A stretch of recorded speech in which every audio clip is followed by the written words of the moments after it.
नमस्कार मित्रांनो.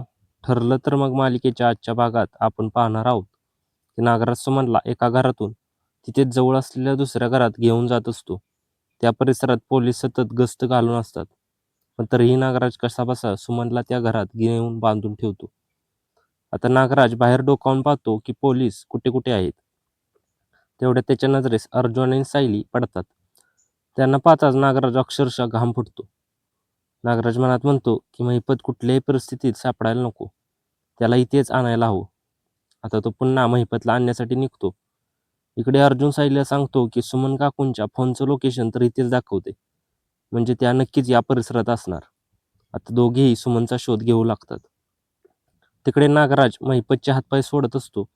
तेवढ्यात महिपत विचारतो, ये नाग्या, काय करतोयस, कुठे नेतोयस मला, आणि तुझ्या बायकोला कुठे नेऊन ठेवलेस ते सांग मला. महिपत जोराजोरात ओरडू लागतो, म्हणून नागराज घाबरून त्याच्या तोंडात बोळा घालतो आणि पुन्हा पोलीस कुठे आहेत ते पाहू लागतो. तेवढ्यात महिपतच्या तोंडातून बोळा खाली पडतो आणि तो जोरात नाग्या असं ओरडतो. तसेच लगेच प्रिया तिथे येते आणि पुन्हा त्याच्या तोंडात बोळा घुमते. तरीही महिपतचा आवाज अर्जुन आणि सायली यांच्या पोलिसांच्या कानावर जातो आणि सगळे या आवाजाच्या दिशेने धावू लागतात. आता नागराज प्रियाला म्हणतो, आत्ता येतेस तू, मला वाटलं माझ्या माहितीला येशील. त्यावर प्रिया म्हणते, मी आले नसते ना तर तेव्हा मी केव्हाच मेला असतात. आता प्रिया सांगते की अर्जुन सायली पोलिसांना घेऊन इकडेच येत आहेत, त्यामुळे महिपतला लगेच इथून हलवायला हवं, नाहीतर सगळे पकडले जातील. हे ऐकून महिपत हसतो. इकडे अर्जुन आणि सायली दाराबाहेर येऊन उभे राहतात.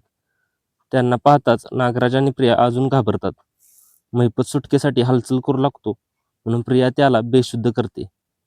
आता अर्जुन आणि पोलिसांचं लक्ष दुसरीकडे वळवण्यासाठी प्रिया दुसऱ्या दिशेने जाऊन वाचवा मला, वाचवा मला असं ओरडू लागते. तो आवाज ऐकून पोलीस आणि अर्जुन सायली त्या दिशेने धावतात आणि ह्याच संधीचा फायदा घेत नागराज महिपतला तिथून लगेच हलवतो.